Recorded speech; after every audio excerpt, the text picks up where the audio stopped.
இல்லை எங்கிலும் பரிசுத்தம் என எழுதும் அப்படின்ற ஒரு கவி. அதெல்லாம் பாடிட்டு இருக்கிறாங்க உற்சாகமா.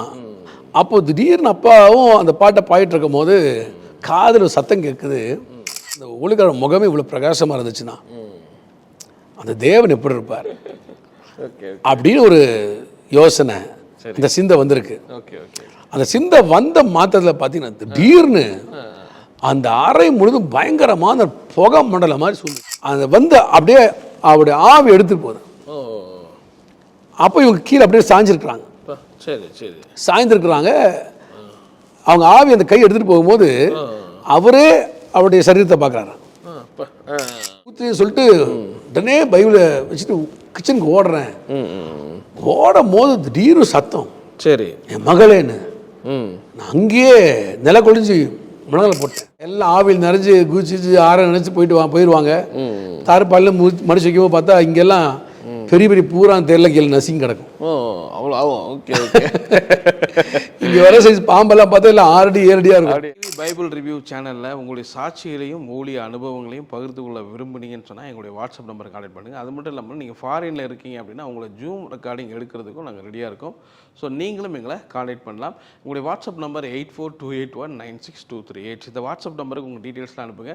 நிச்சயமாக உங்களுடைய அனுபவங்கள் பலருக்கும் விசுவாசத்தையும் பக்தி விருத்தியும் தூண்டுங்கிறத சந்தேகம் கிடையாது. எங்கள் இருக்கக்கூடிய இந்த நீதிமொழிகள் என்ற புத்தகம் வந்து மிகவும் சிறப்பு வாய்ந்த ஒன்று. இன்னும் சொல்லப்போனால் உலகத்திலே முதல் முறை அந்த புத்தகத்தை வெளியிட்டிருக்காங்கன்னு சொல்லலாம்.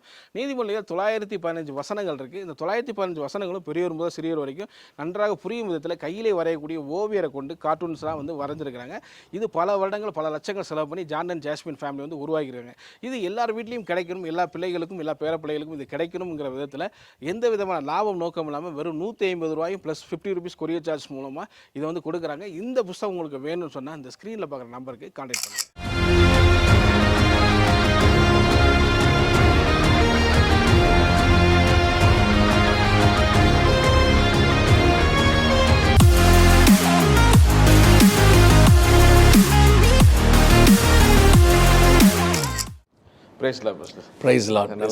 நல்லா கம்பளது.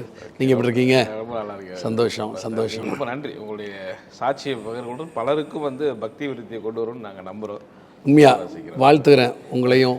அநேக இந்த மாதிரி சாட்சிகளை நீங்கள் பிரசுரித்து அதை அநேகருக்கு தெரியப்படுத்த வைத்து ஒரு நல்ல ஒரு ஆவிக்குரிய சமுதாயத்தை கட்டியெழுப்ப வேண்டும் என்ற பாரத்தோடு இந்த சேனல் நீங்கள் செய்கிறது ரொம்ப சந்தோஷம்.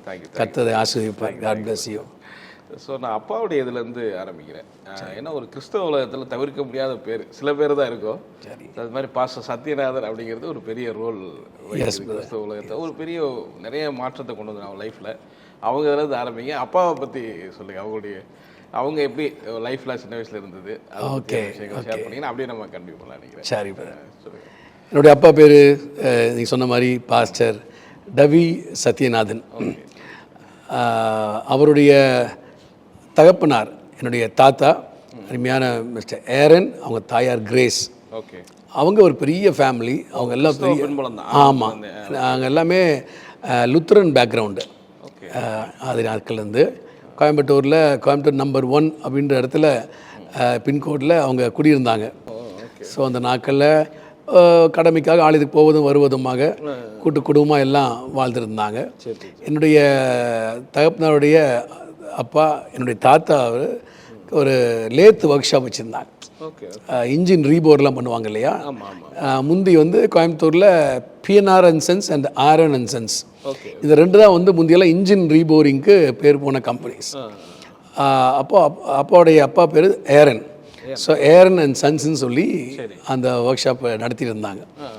அந்த நாட்களில் என்னுடைய தகப்பனார் வந்து ஏஎம்ஐ, அந்த நாட்களில் பிஇ சமானமாக அந்த இன்ஜினியரிங் படிப்பு இருக்கும். அது 2 வருஷம் படிச்சுட்டு இருக்கும்போது அம்மாச்சி இறந்துட்டனால தாத்தாவும் ரொம்ப உடைந்து போய் வீட்டிலேயே வேலை கவனிக்க முடியாமல் ரொம்ப மனம் முடிஞ்சிருந்ததுனால அப்பா வந்து அந்த ஒர்க் ஷாப் எடுத்து நடத்த வேண்டியதாக இருந்துச்சு. ஒர்க் ஷாப் பொறுப்பெடுத்து நடத்த ஆரம்பித்தாங்க. அப்போ வந்து அப்பாவுடைய என்னோடய சித்தப்பாமார்கள் 4 பேர் இருக்காங்க. அப்போ அப்பாவுடைய மூத்த சகோதரிகள்லாம் செட்டில் ஆகிட்டாங்க, மேரேஜ் ஆகிடுச்சு. அப்பாவுக்கு அப்புறம் 4 தம்பிமார்கள். அப்போ இவங்க எல்லாமே படிச்சுட்டு இருக்கிறாங்க. படிச்சுட்டு இருக்கிறாங்க. இன்னும் திருமணம் ஆகலை. அப்பாவுக்கு திருமணம் ஆகிடுச்சு. அந்த நாட்களில் இப்போது நாங்களாம் சின்ன சின்ன பிள்ளைங்க தாத்தா ரொம்ப சோர்ந்து உட்கார்ந்த பிற்பாடு குடும்பத்தை கவனிக்க வேண்டும், சகோதரர்களை நல்ல படிப்பு கொண்டு வர வேண்டும் என்ற ஒரு பெரிய அழுத்தம் மேலே இருந்தனால ஒர்க் ஷாப்பை டே அண்ட் நைட் இருந்து பார்த்துக்குவாங்க. ஸோ அவங்க தான் கம்ப்ளீட்டாக ரன் பண்ணாங்க.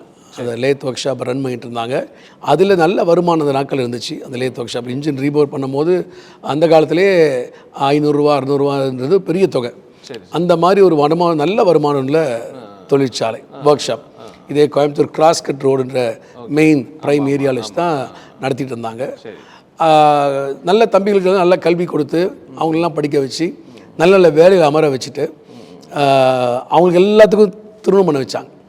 எல்லாத்துக்கும் திருமணம் பண்ண வச்சு முடிஞ்ச பிற்பாடு கடைசி சித்தப்பா வரைக்கும் திருமணம்லாம் முடித்து விட்டு இனிமே தான் நமக்காக சம்பாதிக்கணும், நம்ம குடும்பத்துக்காக சம்பாதிக்கணுன்ற ஒரு எல்லைக்கு வரும்போது தான் ஆன்றப்பா ஊழியத்துக்கு அழைச்சார். அந்த ஊழியத்துக்கு அழைக்கப்பட்ட ஒரு அனுபவமே ஒரு வித்தியாசமான ஒரு மகிமையான அனுபவம். 1975 வருஷம் ஜனவரி மாதம் 1ஆம் தேதி அப்பாவோட பிறந்தவங்களை ஒன்றா கூட்டி ஜெபம் பண்ணுவாங்க.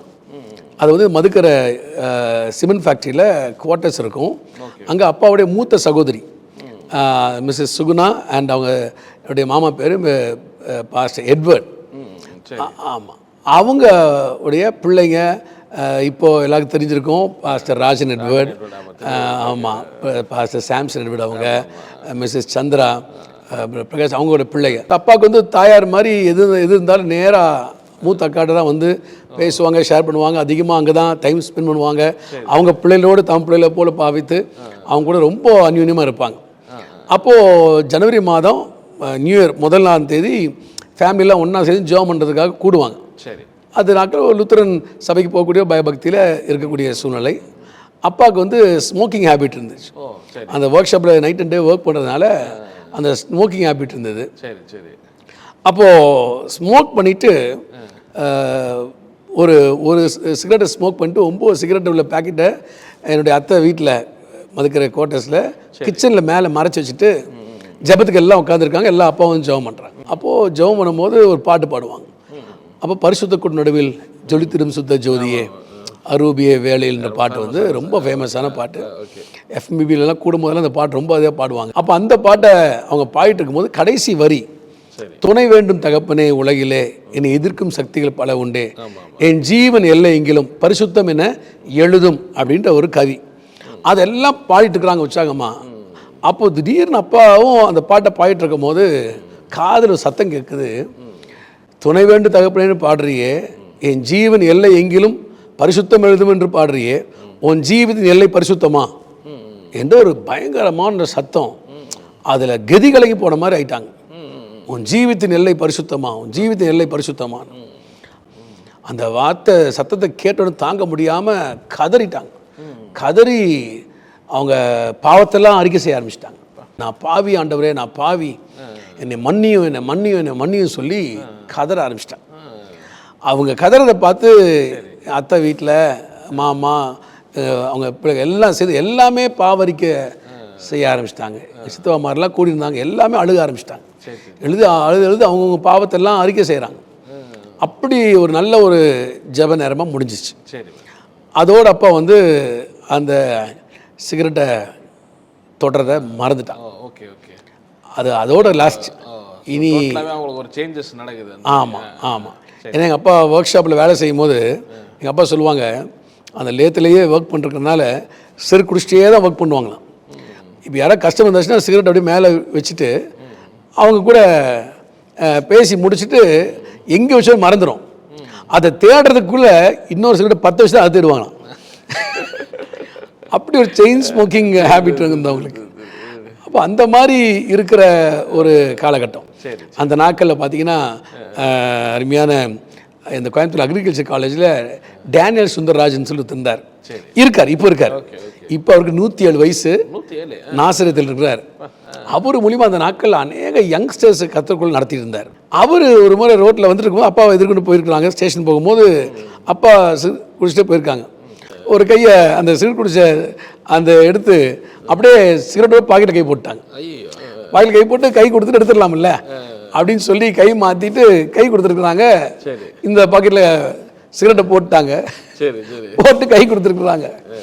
அவர் அன்னைக்கு கை பிடிச்சி கை விடவே இல்லை. அவர் கையை பிடிச்சி அவர் பாட்டுக்கு ஆண்டை வந்து பேசிட்டே இருக்காரு. அது சூடாகி காலெல்லாம் வெந்து பாக்கெட் ஓட்ட பண்ணி வெளியே வந்துருச்சு. அந்த மாதிரி அந்த நாட்களில் அவ்வளோ ஒரு கிரேஸ் அந்த சிகரெட் மேலே. ஆனால் அவரும் சலிக்காமல் ஊழியம் செஞ்சார் அப்பாவுக்கு. அந்த ஊழியம் எல்லாம் ஆண்டுகள் வீண் போகவே இல்லை. அப்படி ஒரு செயின் ஸ்மோக்கர் அப்பா இருந்தாங்க. அன்னைக்கு ஆண்டு சந்தித்த பிற்பாடு அதோட அதை மறந்துட்டாங்க. அந்த ஹேபிட்டே மறந்துட்டாங்க, அந்த சிகரெட்டையே மறந்துட்டாங்க. ஆனால் அந்த ஒர்க் ஷாப்பில் வேலை செஞ்சு இருக்கிறாங்க. அப்போவும் ஜெபம். அந்த இன்ஜினில் ரீபோர்ட் பண்ண பிற்பாடு உள்ளுக்குள்ள பின்னாடி ரூம் இருக்கும். அங்கே கொண்டு போய் அந்த இன்ஜினை வச்சு ஜாம் பண்ணுவாங்க. அதை ஜாம் பண்ணிட்டு தான் அதை வந்து கொடுப்பாங்க. ஒரு வேலை அவசரத்தில் அந்த இன்ஜின் கொடுத்தாங்கன்னா கஸ்டமர்ஸ் கேட்பாங்களாம், ஐயா நீங்கள் உள்ளே போய் ப்ரே பண்ணி தருவீங்களே, அதை பண்ணிட்டு கொடுங்க ஐயா, அப்போ தான் இன்ஜின் நல்லா ஓடுது எல்லாருக்கும் அப்படின்னு சொல்லி ரொம்ப கேட்பாங்க. இப்படி இருக்க நாட்களில் ஜூலை மாதம் 1975ஆம் வருஷம் ஜூலை மாதம் 11ஆம் தேதி வெள்ளூர் போயிருக்கிறாங்க. அம்மாவுடைய ஊருக்கு போயிருக்கிறாங்க. சாரல் நவராஜி அவங்க கூட்டம் நடக்குது. அதில் அவங்களுக்கு அப்பா மேலே ரொம்ப பிரியம். ஒரு நல்ல ஒரு மென்டர் அப்பாவுக்கு நடத்துவாங்க. அந்த நாட்களில் இவங்களுடைய வார்த்தையெல்லாம் கேட்டு அன்றைக்கி ஆண்டு சந்தித்த விதங்கள்லாம் அவர் அனுபவித்து ஞானசனம் பெற்றாங்க. ஞானசனம் பெற்றுட்டாங்க. அப்புறம் வெள்ளூரில் அம்மாவுடைய தகப்பனார் என்னுடைய தாத்தா வீட்டில் இருக்காங்க. அப்போது அங்கே தங்கியிருந்த போது காலையில் என்ன பண்ணுறாங்க, ஜெபம் பண்ணலான்னு சொல்லிட்டு ஒரு புக்கு கையில் எடுத்துகிட்டு மேலே போகிறாங்க. மேலே வந்து ஒரு சின்ன ரூம் இருக்கும், மாடியில் ஒரு ரூம் இருக்குது. அந்த ரூமுக்கு வந்து ஒரு புக் எடுத்துகிட்டு போகிறாங்க. அது என்ன புக்குனா குணமாக்கும் தழும்புகள், ஐயா டிஜிஎஸ் தினகரன் ஐயா எழுதின ஒரு புஸ்தகம். அந்த புஸ்தகத்தை திறந்த உடனே படிக்கூடையில் ஜாஸ்தி. அந்த பேக் பேஜில் அவருடைய ஃபோட்டோ, அவருடைய வாழ்க்கை சரித்திரம், அந்த புஸ்தகத்தை எந்த ஏவுதல் எழுதினார் அதை படிச்சுட்டு இருக்கிறாங்க. அதை படிக்கிறதுக்காக பார்த்தபோது அவருடைய ஃபோட்டோவை பார்த்துட்டு யோசிக்கிறாங்களாம், ஒரு தேவனுக்கு ஊழியம் செஞ்சால் ஊழியம் செய்கிற அந்த ஊழியக்கார முகமே இவ்வளோ பிரகாசமாக இருந்துச்சுன்னா அந்த தேவன் எப்படி இருப்பார் அப்படின்னு ஒரு யோசனை, இந்த சிந்தை வந்திருக்கு. அந்த சிந்தை வந்த மாத்திரத்தில் பார்த்தீங்கன்னா திடீர்னு அந்த அறை முழுதும் பயங்கரமான புகை மண்டலம் மாதிரி சூழ்ந்துச்சு. அவரு ஒண்ணுமே புரியல. உட்கார்ந்துருக்கும் போது தத்ரூபமா பார்க்குறாங்க. அந்த புகையெல்லாம் பயங்கரமா பார்த்த உடனே புத்தகத்தை வச்சுட்டு வெளியே போயிடலாமான்னு பார்க்குறாங்க. வெளியே போக முடியாத அளவுக்கு ஒரு புகை மண்டலமாக சூழ்ந்துருக்கு. என்னன்னே புரியலையே அப்படின்னு நினைக்க ஒரு பெரிய கை, அந்த புகை மண்டலத்தில் ஒரு பெரிய கை வந்து அவரை அப்படியே அவர் கீழே முழங்கால் போட்டுருக்குறாங்க ஜபிக்கிறதுக்கு. அந்த வந்து அப்படியே அவருடைய ஆவி எடுத்துட்டு போகுது. அப்போ இவங்க கீழே அப்படியே சாய்ஞ்சிருக்கிறாங்க. சாய்ந்திருக்கிறாங்க. அவங்க ஆவி அந்த கை எடுத்துட்டு போகும்போது அவரே அவருடைய சரீரத்தை பார்க்குறாரு. அந்த கையில் அப்பாவுடைய ஆவியை வேகமாக எடுத்துகிட்டு போகிற மாதிரி அந்த கை எடுத்துகிட்டு போனோடனே அவங்களுக்கு அந்த காலம் ஒன்றும் புரியலை. இப்போது சரீரத்தை விட்டு ஆவி பிரிஞ்சிருச்சு, நம்ம பரலோகம் போவோமா நரகம் போவோமா தெரியலையே, என்னன்னே புரியலையேன்னு பயத்தில் இருக்கிறாங்க. அந்த கரம் வேகமாக கொண்டு வந்து ஒரு மலை அடிவாரத்தை காமிச்சுதான். சரி, ஒரு மலை அடிவாரத்தை கொண்டு வந்து அப்படியே காண்பிச்சு, பாரு இந்த இடம் பூரா காய்ந்து கிடக்கு, வறட்சியாக இருக்கு, இந்த நிலத்தை செழிப்பாக்குற வேலையை உனக்கு தருவேன், நீ செய்வியா அப்படின்னா. சரி, என்னன்னே புரியல. சரி சரி சரி. ஒரு காய்ந்து போன நிலத்தை காமிச்சு மலை அடிவாரத்தில் இதை செழிப்பாக்குற வேலையை தருவேன், நீ செய்வியான்னு கேட்குறாரு. என்னன்னு புரியல. செய்வாண்டவரே அந்த மாதிரி சொல்றாங்க. செய்வாண்டவரே. திருப்பி அந்த கரம் கொண்டு போய் ஒரு தேவாலயம், பழைய ஒரு பாரம்பரிய தேவாலயம், அதுக்கு முன்பாக நிறுத்தி, பாரு இந்த ஆலயத்தை பாரு, இங்கே போகிற ஜனங்களும் என்னுடைய ஜனங்கள், ஆனால் சத்தியத்தை அறியாமல் அழிவுக்கு நேராக போகிறாங்க. இந்த மாதிரி மக்களுக்கு என்னுடைய சுசேஷத்தை அறிவித்து ரட்சிப்பில் நடத்துகிற வேலையும் கையில் தரேன், செய்வையான்னு கேட்டார். செய்வாண்டவரே. என்னன்னு தெரியல, செய்வாண்டவர்ன்றார். சொன்ன மாத்திரத்தை கொஞ்ச நேரத்தில் பார்த்தா அந்த கையை வேகமாக வந்து எங்கே அந்த அறைக்குள்ள இருந்தாங்களோ அந்த சரீரத்துக்குள்ள அந்த ஆவி உள்ளே போகுது.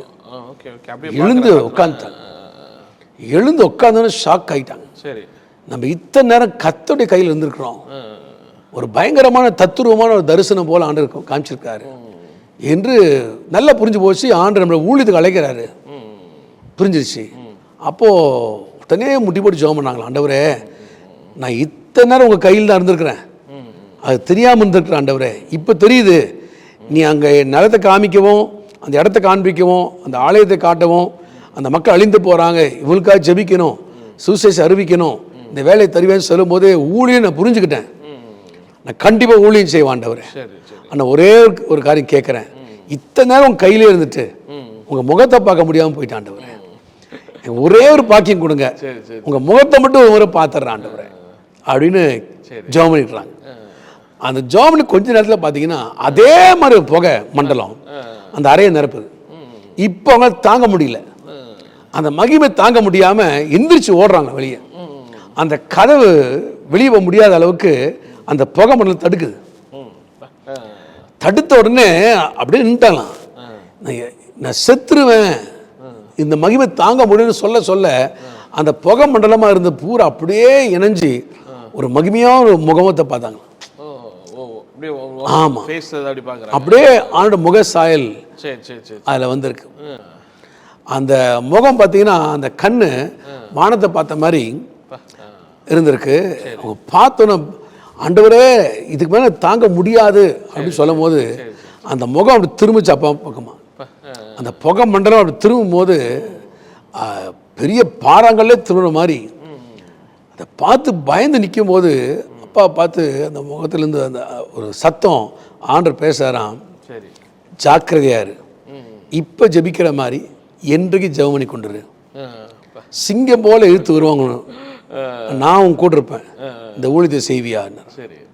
செய்வாண்டவரே, நான் காமிச்ச இடத்துல நீ ஊழியத்தை செய்யணும், நீ எவ்வளோ எதிர்ப்பு வந்தாலும் நான் உன் கூட இருப்பேன், நீ செய்வியான்னு. செய்வாண்டவரே, ஜாக்கிரதை ஜாக்கிரதை ஜாக்கிரதை சொல்லிட்டு மறைஞ்சு போனாங்க. அந்த மறைஞ்ச வேகத்தில் பார்த்தீங்கன்னா அவங்க அபிஷேகம் எடுத்தாங்க. அந்த இடத்துல அந்நி பாஷை வரங்களோடு அந்த அபிஷேகம் பெற்றாங்க. பயங்கரமாக மணிக்கணக்கு அந்நி பாஷையில் அறையில் உருண்டு பிறண்டு ஆவில் நிரம்பி இருக்கிறாங்க. ரொம்ப நேரம் நிரம்பி முடித்த பிற்பாடு எழுந்து கீழே போகிறாங்க.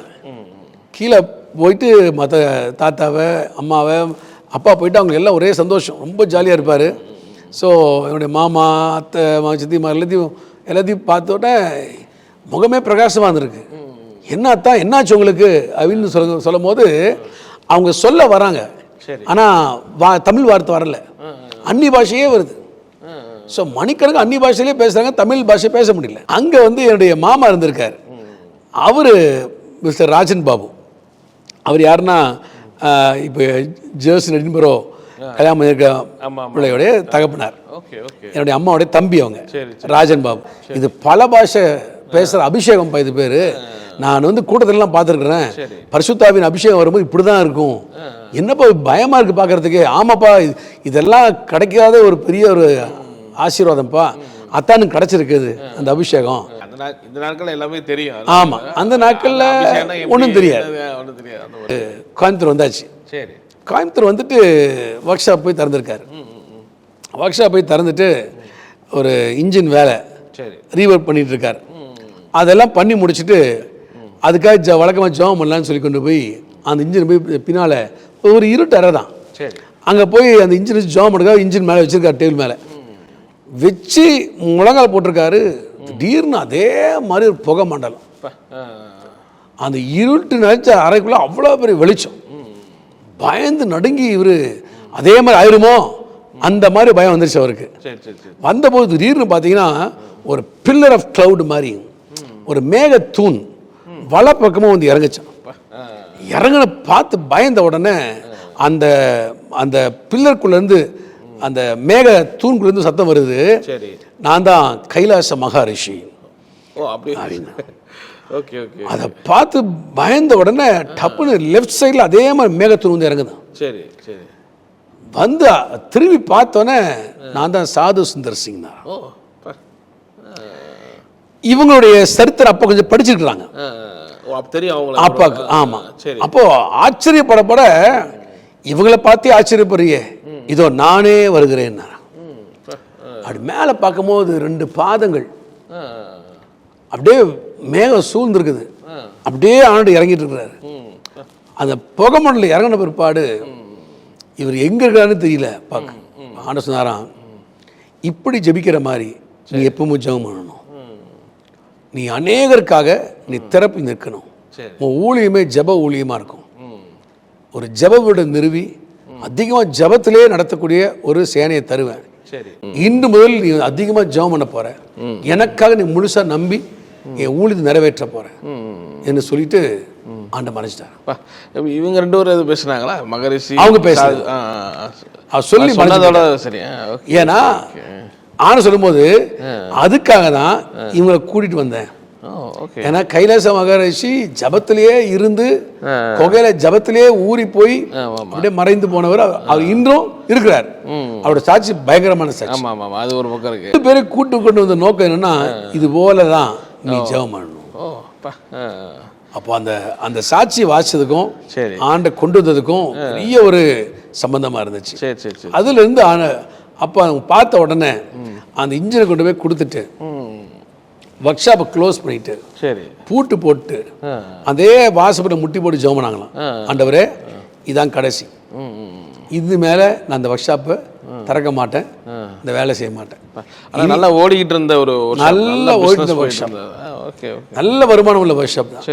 இதுக்கு மேலே இந்த வேலை செய்ய மாட்டேன், உங்களுடைய ஊழியம் செய்ய மாட்டவரே அப்படின்னு சொல்லி பூட்டிட்டு நான் திறக்கவும் மாட்டேன், இங்க இருக்க ஒரு பொருளையும் எடுத்து வித்து ஊழியம் செய்ய மாட்டேன்.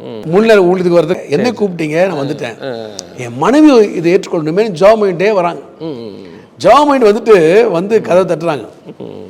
அம்மா கதவை திறக்கிறாங்க. கதவை திறந்து அப்பாவை பார்த்தோன்னே நீ இங்கேயே இல்லைங்க, நான் ஒரு கேள்வி கேட்பேன், நான் உனக்கு கேட்பேன், அதுக்கு எஸ் சொல்லணும், அப்புறம் தான் நீங்க உள்ள வரணும். சரி, நீ என்னன்னு சொல்லு, நான் எஸ் ஆர் நோ நான் சொல்றேன். நான் உனக்கு சொல்லுவேன், நீங்க எஸ்ன்னு சொல்லி ஆகணும். சரியா உள்ள வாங்க. சரி சரி எஸ் அப்படின்னாங்க. சரி உள்ள வாங்க. உள்ள போய் உட்காருங்க சொல்லிட்டு அம்மா சொன்னாங்களாம். நான் வேதம் வாசிட்டு ஜெபம் பண்ணி முடிச்சுட்டு பைபிளோட உட்காந்தேன். திடீர்னு அரிசி பொங்குற சத்தம் கேட்டுச்சு. அது பொங்கி ஊற்றுன்னு சொல்லிட்டு உடனே பைபிளை வச்சுட்டு கிச்சனுக்கு ஓடுறேன். ஓடும் போது திடீர்னு சத்தம். சரி, என் மகளேன்னு. நான் அங்கேயே நில கொழிஞ்சு முழங்கலை போட்டேன். என் மகளேன்னு கூப்பிடாரு சத்தம். நான் எத்தனை முறை உங்க ஊழியத்துக்கு அழைக்கிறேன், என்னை நம்ப மாட்டீங்களா? நான் உங்களை நடத்த மாட்டேன்னா? சரி, ஏன் சந்தேகப்படுறீங்க, ஏன் பயப்படுறீங்க? அந்த சத்தம் உட்கார்ந்து பேசிட்டு இருக்க ஒரு மனதுக்கத்தோட ஒரு சத்தம் மாதிரி, அந்த பேசுற மாதிரி சத்தம். அங்கேயே முட்டுப்பட்டு கதறணும், ஆண்டவரே சரி இதோட என் வீட்டுக்கார வேலைக்கு அனுப்ப மாட்டேன், இந்த பிசினஸ்க்கு நீ அனுப்ப மாட்டேன், நானும் வீட்டுக்காரன் குடும்பமா ஊழியம் உயிரே போனாலும் சரி, சாப்பாடு இல்லாம இருந்தாலும் சரி, நாங்கள் ஊழியம் செய்வாங்க அப்படின்னு பொருத்தமாயிட்டேன். நான் இந்த மாதிரி ஆண்டர் சத்தத்தை கேட்டேன், நான் ஒப்பு கொடுத்துட்டேன், நம்ம ஊழியம் செய்யணும். அப்பா அவர் சாட்சி, 2 பேருக்கும் ஒரே டைம்ல ஆண்டர் இடைப்பட்டிருக்கு. அப்ப நீங்கள என்ன ஏஜ்ல இருந்தீங்க? சின்ன எப்படி அந்த நேரத்தில் பார்த்தீங்கன்னா என்னுடைய மூத்த சகோதரன் நான் சொன்ன 6 வயசு இருக்கும், எனக்கு ஒரு 4 வயசு இருக்கும், என் தங்கச்சிக்கு வந்து ஒரு 1.5 வயசு இருக்கும். 1.5 வயசு. Okay okay okay okay. அந்த வயசுல தான் ஆமா, அந்த வயசுல இதுக்கு மேல நம்ம குடும்பத்துக்காக உழைக்கணும்னு நினைக்கிற வயது. சரி சரி, அந்த காலகட்டம். அப்பதான் ஆண்டவருக்கு அழைக்கிறார். Okay okay. அப்ப நாங்க இந்த வயசுல இருக்கிறோம். சரி சரி.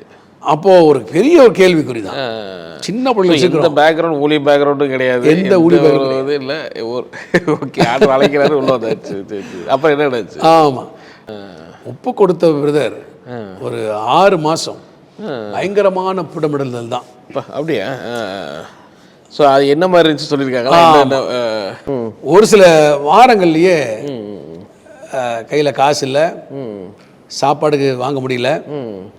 எத்தனையோ ராத்திரி வந்து எங்களை கதை சொல்லியே தூங்க வச்சிருக்கிறாங்க, தண்ணி கொடுத்து தூங்க வச்சிருக்கிறாங்க. கிடைக்கிற 1-2 ரூபாயில உப்புமா செஞ்சு கொடுத்து அதையே காலையில் மத்தியானம் கொடுத்து எங்களுக்கு மட்டும் கொடுத்து அவங்க உபவாசம் இருந்துருக்குறாங்க. அதே நேரத்தில் இந்த மாதிரி சூழ்நிலை. ஆனா டெய்லி அப்பா அம்மா கிளம்பிடுவாங்க. கிளம்பி எங்க குடும்பம் பெரிய குடும்பம் பிரதர். சரி சரி சரி. கோயம்புத்தூர்லேயே கிட்டத்தட்ட 500 பேர் இருக்கிறாங்க. அவ்வளோ ஒரு பேர் ஆமா. சரி. போய் அந்த தரிசனத்தை பகிர்ந்து கொள்றதும் சாட்சி சொல்றதும் எல்லாம் எதிர்ப்பாங்க. ஏப்பா நம்ம லுத்தரன்ல பைபிளை கரைச்சி குடிச்சிருக்கோம்ப்பா, தலைகீழ படிச்சிருக்கோம்ப்பா, அதெல்லாம் இல்லாத நீ வந்து பார்த்து சொல்ற நீ சரி சரி சரி எல்லாம் ரைட்டு, இதெல்லாம் சந்தோஷம். சரி. அதுக்குன்னு வேலையெல்லாம் விட்டு போட்டு ஊழிக்கு வர்றதெல்லாம் இப்படிப்பான்னு இதெல்லாம் சொல்லி சாட்சியெல்லாம் சொல்லி அவனுக்காக ஜெபம் பண்ணி. பட் ஆனால் நிறைய அவமானப்பட்ட ஆமாம், பல விதங்கள் இல்லை. அப்படி ஜெபம் பண்ணி அவங்க எல்லாம் அபிஷேகம் பெற வச்சு. அப்படியா? ஆமாம், அப்படி வந்துட்டு இருக்காங்க. வழக்கமாக என்ன பண்ணுவாங்க, ஒரு எங்கள் அப்பா வந்து நிறைய ஊழியர் செய்கிற வந்து பார்த்துட்டு போவாங்க. எல்லாருக்கும் அப்பா காணி கொடுப்பாங்க. அப்போ ஒரு டீம் வருது சரி அப்பா பார்க்கறதுக்கு. அவங்க ஊழியர்கள் உட்கார்ந்ததுனால அப்பாவுக்கு ரொம்ப கஷ்டமாயிடுச்சு. அவங்களுக்கு காணிக்க தரதுக்கு ஆயசு இல்லையே அப்படின்னு சொல்லி எங்கள் சித்தப்பா வீட்டுக்கு போய் சரி ஒரு 5 ரூபா வாங்கிட்டு வாடா அப்படின்னு எங்களை அனுப்புகிறாங்க. சரி. ஓ, ரெண்டு உங்கள் அண்ணன்? ஆமாம், 2 பேருமே போகிறீங்களா? அவரை பிடிச்சி பெரிய பாடமே எடுத்துட்டார். அப்படியா? 5 ரூபாடா 500 5000 கொடுப்பேன், இல்லாமல் இல்லை, நான் தரமாட்டேன். உங்கள் அப்பா முதல் போய் ஒர்க் ஷாப் வந்து வேலை செய்ய சொல்லு, ஊழியமெல்லாம் செய்யலாம், முதல் வேலை செய்ய சொல்லு. சரி. குடும்பத்துக்கே வாரி வழங்கின ஒரு மனுஷன், ஆயிரக்கணக்காக புழங்கின மனுஷன் 5 ரூபா கேட்டு நிறுத்துறாரு. இல்லை ஊழியத்தினால இப்படி ஆயிட்டீங்க அப்படிங்கிற மாதிரி. இது தேவையா உங்களுக்கு? நான் சொன்னேன்னு சொல்லி தர மாட்டேன், வேலை செய்ய சொன்னேன்னு சொல்லி போய் பா அண்ணன் ஓடி வந்து பா இந்த மாதிரி சித்தப்பா இல்லைன்ட்டா சொல்லிட்டாங்க. சரி விடுப்பா அப்படின்ட்டு, ஆண்டவரே என்ன பண்ணுன்னு தெரியலன்னு நினைக்கும் போது, ஐயா ஜெபம் பண்ணலாம், நாங்கள் இந்த மாதிரி ஊருக்கு போகிறோம், அந்த ஊருக்கு போகிறோம். சரி. அப்படின்னு அர்த்தம் அவங்களுக்கு எதாவது உதவி செய்யணும். இது உங்களை பார்த்துட்டு ஊழியத்து போகலாம் வந்துருக்குறோம். சரி சரி அப்படி வந்துருக்குறாங்க. அப்பாக்கெல்லாம் உள்ளே உடஞ்சி போச்சு. சரி, எப்படி சொல்கிறது அப்படின்னு சொல்லிட்டு அப்பாவோட சாட்சியில் சொல்லிட்டு முடிச்சுட்டு சரி ஜெபம் பண்ணுங்க. அவங்க ஜெபம் பண்ணிட்டு அவங்க 5 ரூபா அப்பா காணிக்க தராங்க. அவங்க தராங்க. இது வரைக்கும் அப்பாட்டு வாங்கினவங்க அவங்க காணிக்க தராங்க. Okay okay. அப்போ ஐயோ அதெல்லாம் வாங்கவே மாட்டேன், நான் தான் உங்களுக்கு கொடுப்பனே ஒழிய நான் வாங்க மாட்டேன். இல்லை இல்லை இல்லை, இத்தனை வருஷம் நீங்கள் கொடுத்தீங்க, ஆனால் இன்னைக்கு ஆண்டவர் எங்ககிட்ட உங்களுக்கு தரணும்னு கத்தர் பேசியிருக்காரு. எங்கள் ஊழியம் 1000 இருக்கும், சரி, ஆனால் உங்களுக்கு தரணும், நீங்கள் ஊழியத்துக்கு வந்திருக்கிறீங்க, உங்களை கனம் பண்ணுன்னு சொல்லி ஆண்டு காணிக்க தர சொல்கிறாரு. இந்த 5 ரூபா, எந்த 5 ரூபா இல்லைன்னு அனுபவப்பட்டாங்களோ அதே 5 ரூபாய காணிக்கையாக கொடுக்குறாங்க. அது ஒரு பெரிய ஊழியத்தில் தொகை பெருசு இல்லை, அந்த சமயத்துக்கு அந்த தொகை பெரிய தொகை. அதாவது வந்த விதம் அற்புதமான விதம். ஊழியக்காரங்க வந்து காணிக்கை கொடுக்குறாங்க அப்பாவுக்கு. இவங்க கேட்டு கிடைக்காத ஒரு காணிக்கை ஊழியக்காரங்க கொடுக்குறாங்க. Okay okay okay. அப்போ அதை வாங்கிட்டு பெரிய ஆச்சரியம். சரி சரி. அந்த ஸ்தோத்திரம் பண்ணிட்டு அதை வச்சு அதில் கொஞ்ச நாள் சமைக்கிறது. ஆமாம், அதே. ஆனால் டெய்லி எல்லா வீட்லையும் போய் போய் ஆண்டை பற்றி சொல்லிட்டு முதல் ஊழியமே அவங்க சொந்தத்தில் உள்ள ஆட்களை போய் மீட் பண்ணி பேசுனது. இப்படியே போயிட்டு இருக்கும்போது ஒரு நாள் எங்கள் சித்தப்பாமார் ஒவ்வொருத்தரும் ஆண்டை பற்றி சொல்லிட்டு இருக்காங்க. அப்பா சரி சரி 4 சித்தப்பாமாருக்கு சொல்லிட்டு இருக்காங்க. ஏறத்தாழ 3 சித்தப்பாமாருக்கு வந்து சரி ஆல்மோஸ்ட் ஆண்டு வார்த்தைக்கு செவி கொடுக்குறாங்க. ஸோ அவங்க எல்லாமே மேரேஜ் ஆகி எல்லாமே செட்டில் ஆகிட்டாங்க. Okay okay okay. கடைசி சித்தப்பாவுக்கு அப்பா மேலே ரொம்ப கோபம். சரி. ஏன்னா குடும்பத்துக்கே இப்படி வாரி வழங்கின நீ இந்த கஷ்டப்படலாமா, சின்ன குழந்தைகளை வச்சுட்டு இருக்கிற, சரி ஊழியம் செய்ய யார் வேண்டாம்னு சொன்னா, சரி ஒர்க் ஷாப்பில் நல்ல ராஜா மாதிரி சம்பாதிச்சுட்டு ஊழியம் செய்ய. ஆனால் அவ்வளோ எதிர்ப்பு. ஒரு முறை கடைசி சித்தப்பா அவர் ஸ்கூட்டர் எடுத்துட்டு வேகமாக கோயம்புத்தூர் வர்றார். எங்கள் வீட்டில் அவர் இருப்பார். சரி. அவர் வேகமாக வரும்போது இந்த கரும்பு கட்டம் ஒரு ஏரியா இருக்குங்க, அங்கே பலதரப்பட்ட மக்கள் இருப்பாங்க, ரொம்ப கடினமான மக்கள் அங்கே இருப்பாங்க. சரி சரி சரி. அங்கே வரும்போது வேகமாக வரும்போது ஒரு பாட்டியம்மாவை அடிச்சிட்டாங்க. அடித்து அது போய் பறந்தடிச்சு விழுந்துருக்கு. சரி. முடிவு பண்ணிட்டாங்க அது உயிரோடு இருக்க சான்ஸே இல்லை. அந்த இடத்துல நின்று மாட்டினாங்கன்னா பிரித்து எடுத்துருவாங்க, உயிர் போயிடும். ஆமாம், அந்த மாதிரி ஏரியா அந்த ஏரியாவை அவங்க வந்து அடிச்சிட்டு பிற்பாடு நின்ன செத்துருவோம் கொன்றுவாங்கன்னு சொல்லிட்டு வேகமாக வண்டி ஓடிட்டு வந்து 5 முக்கில் 5 கார்னரில் எங்கள் வீடு இருக்கும். சரி சரி. சின்ன சந்து, அதில் வண்டி ஸ்பீடாக கொண்டு வந்து அந்த சந்துக்குள்ளே வண்டி நிறுத்தாமல் கீழே போட்டுட்டு சரி வீட்டுக்கு ஓடியாண்டாங்க. உள்ளே வரும்போது எங்கள் அப்பா வந்து எல்லாருக்கும் ஜாம் பண்ணிட்டுருக்குறாங்க. சரி. எல்லாருக்கும் ஜாம் பண்ணி தமிழக ஜாம் பண்ணிருக்காங்க. ப்ராஃபஸ் சொல்லிட்டு இருக்கிறாங்க.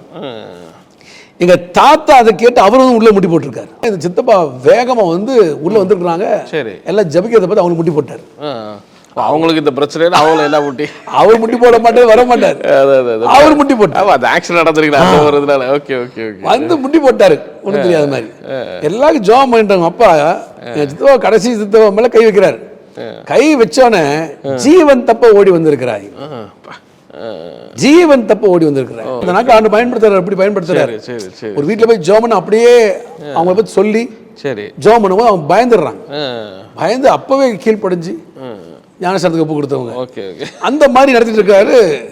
தலைமையில கை வச்சோன்னே ஜீவன் தப்ப ஓடி வந்திருக்கிற, நீங்க வாழ்க்கை ஒப்பு கொடுங்க. அவர் கத்துறதுன்னு கத்தி வீதியை கேட்குற மாதிரி கத்தி ஒப்பு கொடுத்தாரு. அவர் ஜோமன் முடிச்சோன்னே தாத்தா முட்டி போட்டிருக்காரு. பயத்தோடு போய் 2 கையை தலைமையில் வச்சிருக்காரு. சரி. வச்சு ஜோமன் ஆரம்பிச்சதுதான் எங்க தாத்தா ஓன்னு கத்தி எங்க அப்பாவோட 2 கையை எடுத்து தலைமையில் போட அமுத்தி வச்சுக்கிட்டு கதற ஆரம்பிச்சிட்டாரு. சரி. அப்புறம் எங்க அப்பா வந்து எங்க தாத்தாவை ஜயன் சர்ச்சில் அருமநாயகம் ஐயா அப்பா ரசிக்கப்பட்ட புதுசுல 6 மாசம் அந்த சர்ச்சுக்கு போயிட்டு இருந்தோம். சரி சரி. அப்போ தாத்தாவை கூட்டிட்டு போய் அந்த சர்ச்சில் பாஸ்டர்கிட்ட ஞானஸ்தானம் சொல்லி கேட்குறாங்க. அப்போ எங்க அப்பா எல்லாத்தையும் வர வச்சுட்டாங்க. தாத்தா கூட பிறந்த அண்ணன் தம்பிலாம் வர வச்சுட்டாங்க. எல்லாம் கோபமா இருந்தாலும் வராங்க எல்லாம். அப்போ எங்க தாத்தா வந்து அந்த ஜயன் சர்ச்சில் அருணாயம் ஐயாவும் அப்பா வந்து தாத்தாவுக்கு பேப்டிசம் தராங்க. அந்த பேப்டிஸ்டுக்கு முக்கி எடுக்கிறாங்க. எங்க தாத்தாவுடைய தம்பி சின்ன தாத்தா கத்துறாரு, போச்சு எங்க அண்ணனை உயிரோட முக்கிட்டானுங்க, உயிரோட கொண்டுட்டாங்க. அவங்களுக்கே தெரியல அதை பத்தி, அவருக்கு தெரியல. இப்படி பண்ணி இந்த மாதிரி போய் கொண்டு போயிட்டாங்களே, ஆனா உயிரோட கொண்டுட்டாங்கப்பா, உயிரோட முக்கிட்டாங்கப்பா அப்படின்னு சொல்லி கோபத்திலே அவர் வெளியே எஞ்சி போறாரு. சரி சரி சரி. ஆனா பிற்காலத்துல பாத்தீங்கன்னா அத்தனை பேருக்கும் ஆண்டவரை பத்தி சொல்லி அப்பா சரி ஏறத்தாழ 500 பேருக்கு அதிகமா இதே ஞானஸ்தான தொட்டியில ஞானஸ்தானம் தரும்படி கத்திரிக்க எதிர்த்த எல்லா குடும்பத்தையும் போய் போய் போய் சொல்லி சொல்லி சொல்லி இதே தொட்டியில அத்தனை பேர் ஞானஸ்தானம் பெற்றாங்க ஒரு காலத்துல. அவ்வளவு தூரம் போய் அப்போ வந்து அத்தை வீட்டுக்கு வருவாங்க, ஜவுனமாக போவாங்க. அப்போ மதுக்கரை என்ன பண்ணிருக்காங்க, அத்தை போய் பார்த்துட்டு சரி இந்த பக்கம் மலை இருக்கு, அந்த மலை மேலே ஏறி ஜோமெல்லாம் ஏறி இருக்கிறாங்க. சரி சரி சரி. ஏறி அப்பா தனியாகவே மேலே ஜோமன் இருக்கிறாங்க. கீழே கும்பல ஆளுக வந்து காத்துட்டு இருக்கிறாங்க. அடிக்கலாம்னு சொல்லிட்டு அடிக்கலாட்டு முட்டி போட்டு ஜோம் பண்றாங்க. எதனால நிறைய பரப்புறாரு இந்த மாதிரி பார்த்தோன்னே ஏதோ சதி பண்ணிட்டு இருக்காங்க. அப்பா ஆர்டர் பண்ணிட்டாரு, நீ அப்படியே நடந்துக்கும் நடத்திருக்காரு. அந்த மாதிரி நடந்து இருக்காரு. அப்படியே இந்த பக்கம் இறங்கிட்டாங்க. இந்த பக்கம் இறங்கின போது தான் இந்த பக்கம் இறங்கும் போது இறங்கி அப்படியே போயிட்டாங்க. இந்த மலை வடிவத்தில் இறங்கி பார்க்கும்போது தான் இந்த மலை சறுக்கு அடிவாரத்தை பார்த்துருக்குறாங்க.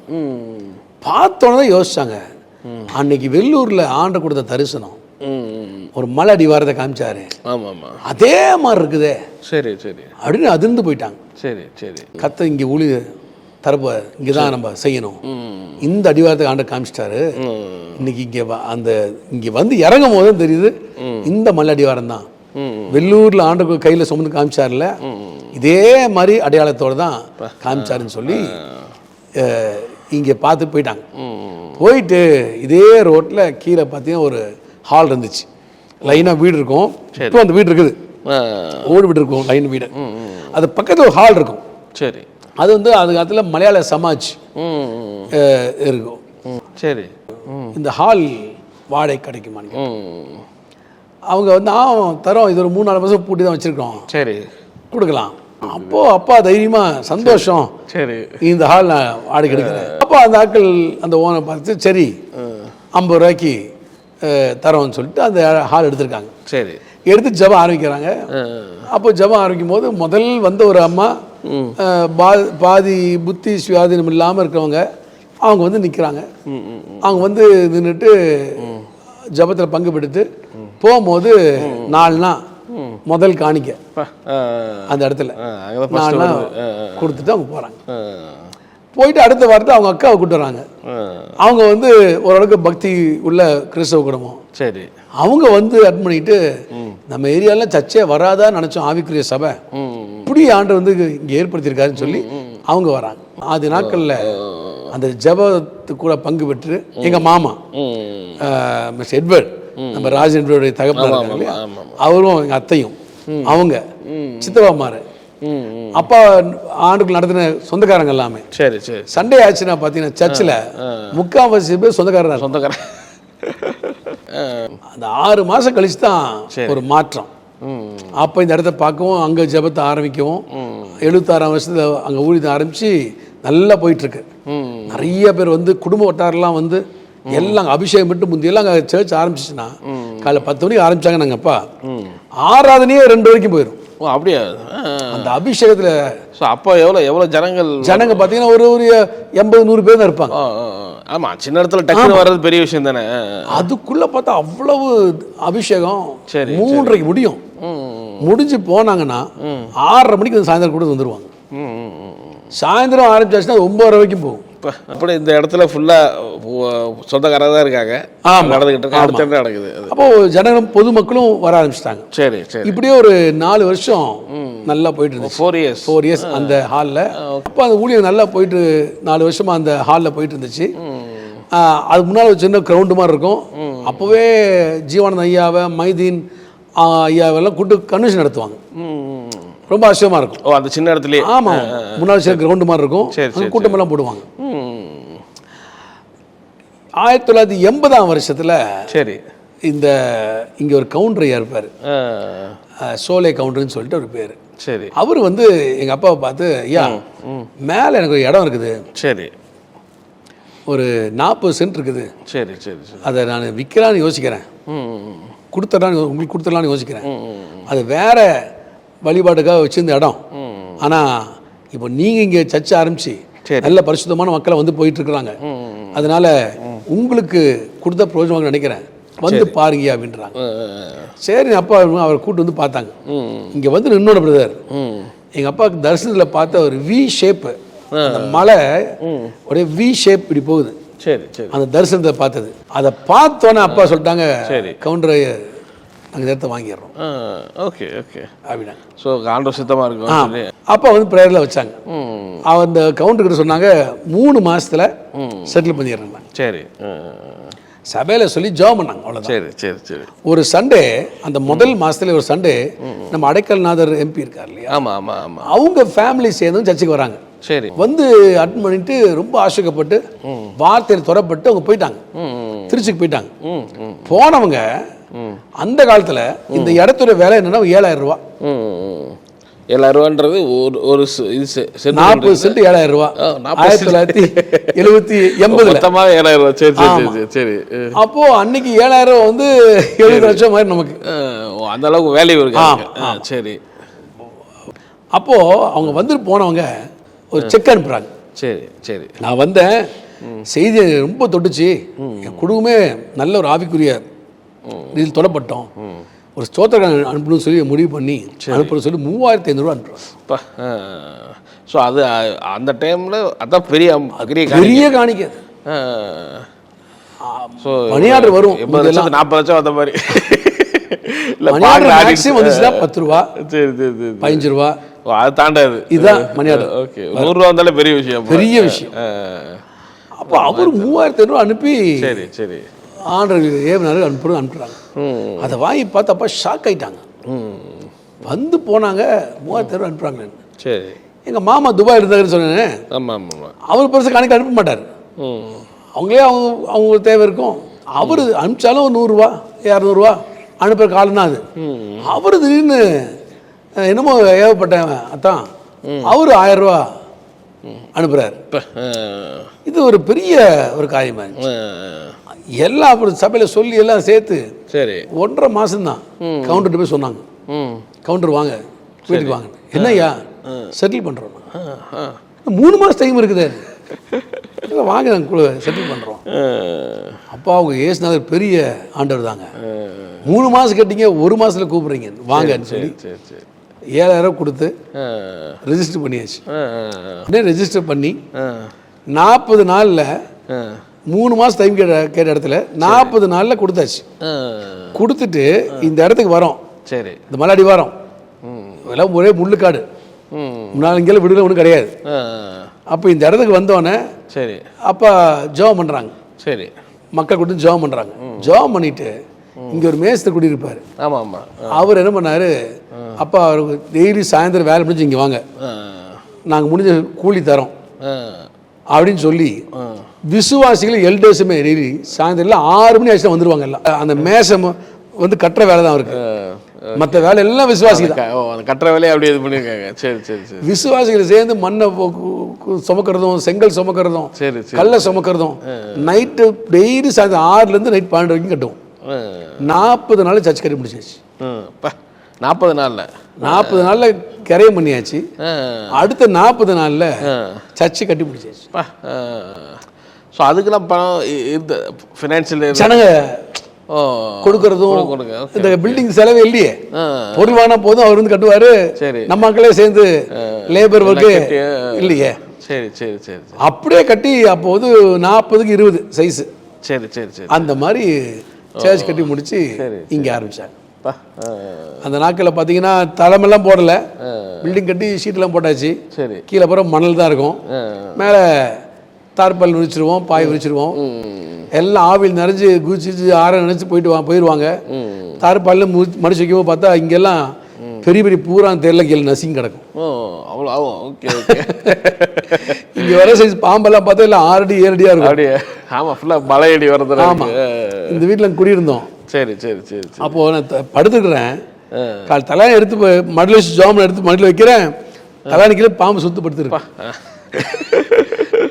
அந்த மாதிரி கதவு திறக்கும் போதே பார்த்தா உடும்பு இருக்குமா பூரா இருக்குமா தெரியும். யோசிச்சுட்டு தான் வரல. பெரிய முள்ளுக்காடு, பாம்பு ஒன்றுமே கிடையாது. சரி சரி. சர்ச்சு மட்டும் தான் இங்கே இருக்கும். அப்படிப்பட்ட ஒரு காலம் அது. ஆனால் அந்த நாட்களில் ஊழியத்தை அப்படி தான் இந்த இடத்துல ஆரம்பிச்சு ரொம்ப ஆசீர்வாதமாக, அதுபோல் ஜனங்க எங்கேருந்து வந்துவாங்கன்னு சொல்ல முடியாது. ஸோ அப்பாவுக்கு அந்த கிஃப்ட்டும் ஆப்ரேட் ஆச்சா நிறைய? ஹீலிங். அந்த அப்பாவுக்கு வந்து மெயின் அப்பாவுடைய காரில் பார்த்தீங்கன்னா வசனம். சரி சரி. ரொம்ப டீப் மெசேஜாக இருக்கும். அந்த வசனத்தை முடிக்கவே வியாதிக சுகமாகும், கட்டில் உடையும், சாட்சிகள் திரளாக வந்துட்டே இருக்கும். அந்த செய்தி எடுத்தாங்கன்னா அந்த மாதிரி கோணத்தை யோசிச்சே பார்க்க முடியாது. இன்னைக்கு பெரிய பெரிய ஊழியர் எல்லாமே சரி சரி எல்லாமே அப்பாவை பயன்படுத்துகிற விதத்தை பார்த்தீங்கன்னா சரி அப்பாவோட செய்தி தான்.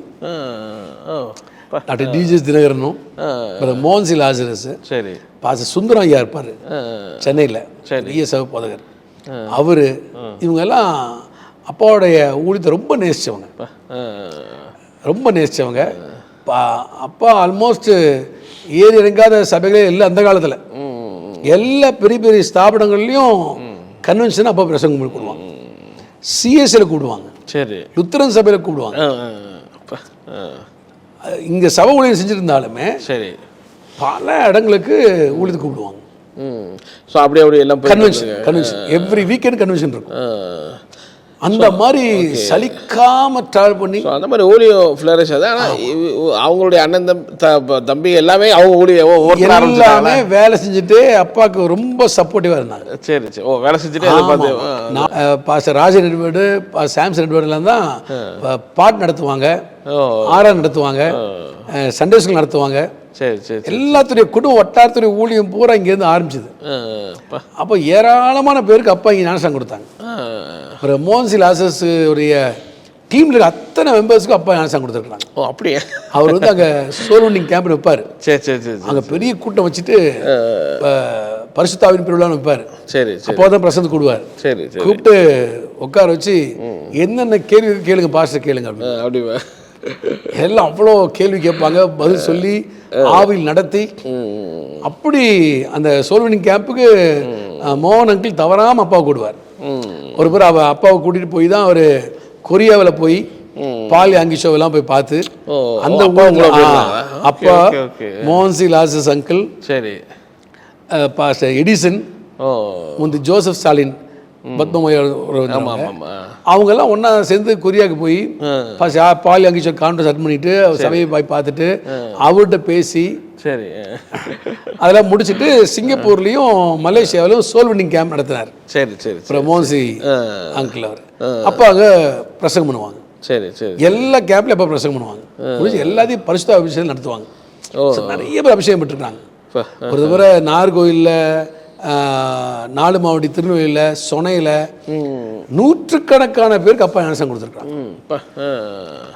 சிஎஸ்சி டயசிஸ்க்கு மெம்பர்ஸுக்கு எல்லாம் அப்போ பேப்டிசம் கொடுத்துருக்காங்க. சரி சரி சரி. ஒரு முறை நைட்டு பிரகாசபுரத்தில் பிரசங்கம் பண்ணுறாங்க.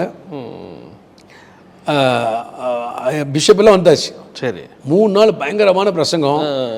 ஐயருங்க எல்லாம் அட்டன் பண்ணிட்டு கடைசி நாளில் ஐயர்மார்கள் பிஷப் எல்லாம் சேர்ந்து அப்பா கடைசி நாள் கூட்டம் பேசுகிறாங்க. பேசி முடித்தோன்னே அப்பா கையில் ஒரு பெரிய கிஃப்ட்மாக கொடுத்துட்டு, சரி, நாங்கள் டயசிஸ்லேருந்து எல்லா போதும் ஒன்றா இணைஞ்சு சொல்கிறோம், இந்த பட்டத்தை அவருக்கு கொடுக்குறோம். சரி. சத்யநாராயண அவர்களுக்கு நடமாடும் வேதாகம பல்கலைக்கழகம் என்று பட்டம் கொடுக்குறோம் அப்படின்னு சொல்லி கௌரவப்படுத்தாங்க. அந்த சபையிலேயே பார்த்தீங்கன்னா முடிஞ்சோன்னே எல்லாரும் அபிஷேகம் நடத்துவாங்க. எல்லா திருச்சபைகளும் ஏறி இறங்கி ஊழியம் செஞ்சுருக்கிறாங்க. சுந்தர ஐயா சபையில், மோகன் ஐயா சபையில், சார்ல்ஸ் சரண் சபைகள்லாம் ரெகுலராக போவாங்க. இங்கேருந்து அப்படி. ஆமாம். அப்போட செய்தி கேட்கறது அத்தனை பேருமே இன்னைக்கும் கேட்டிங்கன்னா செய்தியுடைய முழு சாராம்சத்தை சொல்லுவாங்க. அது ஒரு கேட்டாச்சுன்னா அது மனசு பதிஞ்சிரும். அப்படி ஒரு ஆழமாக பேசக்கூடிய தேவ கிருபை. பட் ஆனால் இவ்வளோ தூரம் அவங்க இதாகும் போது அவங்க ரிலேஷனில் ரொம்ப தான் எது சொன்னாங்கல்ல, நீங்கள் என்ன இப்படி பிஸ்னஸ் விட்டு அவங்களாம் பின்னாடி எல்லாருமே அப்பாவுடைய சொந்த பந்தங்கள் எல்லாமே பார்த்தீங்கன்னா எல்லாமே ரசிக்கப்பட்டு எல்லாம் இங்கே ஞானஸ்நானம் பெற்று குடும்பத்தில் பார்த்தா எல்லா குடும்பங்கள்லையும் பார்த்தா 2 ஊழியக்காரங்க எழுப்பிட்டாங்க. இன்னைக்கு எங்கள் ஃபேமிலி 100க்கும் அதிகமாக ஊழியக்காரங்க ஊழியம் செய்யறவங்க ஊழியக்காரர் குடும்பமாக விஸ்தாரம் ஆயிடுச்சு. Okay okay. அப்பாவுடைய ஜப நேரம் பார்த்தீங்கன்னா I can say is like 24/7 மாதிரி தான் இருப்பாங்க. ஓ அப்படியா? ஒரு 3 ஹவர்ஸ் தூங்குவாங்க. காலையில் 4 மணிக்கு பார்த்து நேர் முழங்கால் நின்று அப்படியே ஆடி ஜபம் பண்ணிட்டு இருப்பாங்க. அப்புறம் உட்காந்து வேதத்தை திறந்து வாசிக்க ஆரம்பிச்சாங்கன்னா மணிக்கணக்காக வாசிட்டு இருப்பாங்க. நாங்கள்லாம் திடீர்னு காலையில் எழுந்திரிச்சு நராத்திரி முடிச்சோம்னா ஜபத்தில் நிற்பாங்க. ஸோ அப்போ ப்ரேயர்ன்றது நீங்கள் சொன்ன மாதிரி எதுக்கு life style. Prayer and Bible ரீடிங்கில் மூழ்கி இருப்பாங்க மணிக்கணக்காக. அதனால அப்பாவுடைய சத்தியங்கள்லாம் பார்க்கும்போது டைரியே இருக்காது. சரி சரி சரி சரி. அந்த பைபிள் 4 பக்கம் 2 வார்த்தை குறிச்சிட்டு மடக்கி வச்சுட்டு பேசினாங்கன்னா சரி மணிக்கணக்காக பேசுவாங்க. 2 hours 2.5 hours அப்படி பேச பண்ணுவாங்க. சலிக்கவே சலிக்காது. சரி சரி சரி. எல்லாம் வாய் விட்டு சிரிச்சு அழுது அப்படி ஒப்பு கொடுப்பாங்க. அப்படி ஒப்பு கொடுப்பாங்க. அதனால்தான் எல்லா மூத்த போதர்களும் அப்பா மேலே அவ்வளோ கிரேஸ். Okay okay. ஆமாம். ஃபாதர் பெக்மான்ஸ், பாஸ்டர் ராஜாமணி, அவங்களாம் ரொம்ப ஆமாம் அவங்களாம் அப்பாவோட ரொம்ப ஐக்கியமாக இருப்பாங்க. சரி சரி சரி. பல கன்வென்ஷன் கூட்டத்தில் இவங்கெல்லாம் சேர்ந்து பேசுவாங்க. அகஸ்தின் ஜெபக்குமார் அவரும் அப்பாவும் பல கன்வென்ஷனில் ஒன்றா பேசுவாங்க. Okay okay. இப்படியே செய்து 1993 1993 வருஷம் சரி என் தங்கைக்கு கல்யாணம் ஆகுது ஜூலை மாதம். Okay okay. ஸோ இந்த ஜூலை மாதம் ரொம்ப எங்களுக்கு ஒரு ஆச்சரியமான மாதம். ஆண்டு ஊழியர்கள் அழைச்ச மாதம் அப்பாவை. அதே போல் என் தங்கையுடைய திருமணம் நடந்த மாதம். சரி சரி. என்னை அப்பா வந்து பாஸ்ட் ஆர்டினேஷன் கொடுத்த சரி மாதம். Okay okay. எங்கள் வீட்டுக்கு வந்த 3 மருமக்களுக்கும் எல்லாத்துக்கும் அந்த மாதம் தான் பிறந்த நாட்கள். ஓ அப்படியா? ஆமாம். ஜூலை ரொம்ப ஸ்பெஷலாக அநேக ஊழியங்களை ஆரம்பித்ததும் இந்த ஜூலை மாதங்கள் தான். சரி சரி சரி சரி. அது மாதிரி ஜூலை மாதத்தில் இந்த ஊழியத்தை அழைச்ச நாள்லேருந்து இந்த மாதத்தை ரொம்ப அந்த மாதங்கள் விசேஷமாக இருக்குது. 2025 வருஷம் 50 ஆண்டுகள் இந்த வருஷம் ஜூலை 11 இந்த சபையில் வச்சு சிறப்பாக அதை அனுசரித்தோம். ஏன்னா தரிசனம் பெற்ற இடம் இது. 1994 வருஷம் பார்த்தீங்கன்னா ஒரு ஜூலை மாதம் ஆகஸ்ட் மாதம் போல் அப்பா பலூனம் ஆகினாங்க. அப்பாவுக்கு ரொம்ப ஹை சுகர்னால பேக் பெயின் வந்துச்சு. சரி. சிவியர் பேக் பெயினில் அந்த நாட்களில் நிறைய பெயின் கில்லர்ஸ் கொடுத்துட்டே இருந்தாங்க. அப்போ என்ன பண்ணாங்க, நிறைய மீட்டிங் போயிட்டு வரும்போது டெய்லிக்கு மார்னிங் ஒரு பெயின் கில்லர், நைட் ஒரு பெயின் கில்லர் அப்படியே போட்டிருந்தாங்க. ஊழியத்தை விடாமல் பண்ணிட்டு. ஆமாம் ஆமாம். அந்த நாட்களில் வந்து அது கூட ஒரு மெடிசன் போட்டால் அந்த புண்ணு ஆகாமல் இருந்திருக்கும். அந்த பெயின் கில்லர்ஸ் ஜாஸ்தி போடல குடல்லாம் புண்ணாயிடுச்சு. அல்சர் மாதிரி ஃபார்ம் ஆயிடுச்சு. அப்புறம் ஒரு சர்ஜரியே பண்ணக்கூடிய அளவுக்கு போயிட்டாங்க. அப்போ கூட அட்மிட் ஆவாங்க, ட்ரிப்ஸ் எல்லாம் ஏறும், மீட்டிங் இருக்கும். ஒரு டாக்டர் சொல்லிவிட்டு நான் இருக்க முடியாது, நான் உடனே கிளம்புன்னு சொல்லிட்டு எகெயின்ஸ்ட் மெடிக்கல் ரூல் அவங்க டிசைட் ஆகி வந்துடுவாங்க. வந்து பார்த்தீங்கன்னா அந்த வென்ஃப்ளான் கூட அப்படியே கையில் இருக்கும். நான் ஸ்டெப்பாக அவ்வளோ பலவீனத்துலேயும் ஊழியம் செய்வாங்க. Okay okay. அப்போ 94ஆம் வருஷம் வந்து அப்பாவுக்கு வந்து சொன்னாங்க சர்ஜரி பண்ணி ஆகணும் அப்படின்ட்டாங்க. அப்போ 94ஆம் வருஷம் சர்ஜரி பண்ணுறோம். சரி. அப்போ அட்மிட் பண்ணியிருக்கும் போது இதே கோயம்புத்தூர் கேஎம்சிஹெச் ஹாஸ்பிட்டலில் அட்மிட் பண்ணுறோம். அங்கே வந்து அந்த சேர்மன் வந்து பார்த்தாரு. அப்பா கண்டிஷன்லாம் பார்த்துட்டு நான் அப்பா கூட இருக்கிறேன். அப்போ வந்து நைட்டு வந்துட்டு என்னை கூப்பிட்டார் வெளியே வான்னு கூப்பிட்டுட்டு, உங்கள் அப்பாவுக்கு 2 நாள் தான்ப்பா டைம் அப்படின்னா. அப்போ சொல்லிட்டாரு, புண்ணாயிடுச்சு, ஆகாரம் தங்குறது இல்லை, உடம்புல பலமே போயிடுச்சு, தண்ணியும் ரத்தமும் கம்மியாயிடுச்சு, எதுவும் பண்ண முடியாது, எல்லாத்தையும் சொல்லிடுங்கப்பா, 2 நாள் உங்கள் அப்பா உயிரோடு இருப்பார், அதுக்கு முன்னாலே இறந்துடுவார்ப்பா அப்படின்ட்டு போயிட்டார். சரி. அதை கேட்டு இடி விழுந்த மாதிரி ரூம்குள்ளே வந்து உட்காந்துட்டு ஒன்றுமே புரியல. அப்போ அவங்களுக்கு ஏஜ் வந்து அப்பாவுக்கு அப்போ வந்து 53 வயசு. 53 வயசு, கம்மி வயசு தான். 53 வயசு. நைட்டு 10 மணி இருக்கும், அப்படியே உட்காந்துருக்குறேன். அப்பா படுத்துருக்குறாங்க, எப்படி ஒன்றும் சொல்லவும் முடியாது, அந்த மாதிரி படுத்துருக்காங்க. அப்போது அப்பா சொல்கிறாங்க, ஏய் பைபிள் படி அப்படின்னா. என்ன படுக்கலாம்ப்பா, பைபிள் படினாங்க. 91ஆம் சங்கீதம் வாசித்தேன். வாசித்தோன்னே 46ஆம் சங்கீதம் வாசி, 46ஆம் சங்கீதம் வாசி, சரி, 23ஆம் சங்கீதம் வாசி, அழுதுச்சேன். ஜீவனில் ஒரு தேசத்தில் வரும்போது அழுதுச்சேன். சரி. ஜீவனில் நாளெல்லாம் நன்மை கருமை தொடரும், நானும் கத்தூரி வீட்டில் அப்படின்னு வரும்போது அழுதுச்சேன். சரி, தாங்க முடியல. அவனே இங்கே வா, பைபிள் வச்சுட்டு வான்னு சொல்லி தோலை கை வச்சுட்டு டாக்டர் என்ன சொன்னார், ஒன்றும் இல்லைப்பா, நாளையிலேருந்து ட்ரீட்மெண்ட்லாம் அரைக்கணும்னு சொல்லியிருக்காரு. டாக்டர் என்ன சொன்னார் சொல்லு, இதுதான் சொன்னார். டாக்டர் சொல்லியிருப்பார், உங்கள் அப்பாவுக்கு வாழக்கூடிய சாத்தியம் கிடையாது, உங்கள் அப்பா 2 நாள் மறிச்சிட்டு போயிடுவார், எல்லாம் ஆயத்தப்படும் சொல்லியிருப்பார், அப்படி தானே அப்படின்னு. எனக்கு என்ன பேசுன்னு தெரியல. டாக்டர் சொன்னது அப்படியே சொல்கிறாங்க, சோமன்றா டாக்டர் தான் சொன்னார், கர்த்தர் நீ சொல்லலை, ஜோமனு. எனக்கு ஒன்றுமே புரியல. ஆனால் டாக்டர் 2 நாள் பெருசுங்கன்றாரு, அப்பா வந்து கர்த்தர் சொல்லலை, ஜோமன் அப்படின்றாங்க. நான் அழுதுச்சே ஜோமன்றேன்.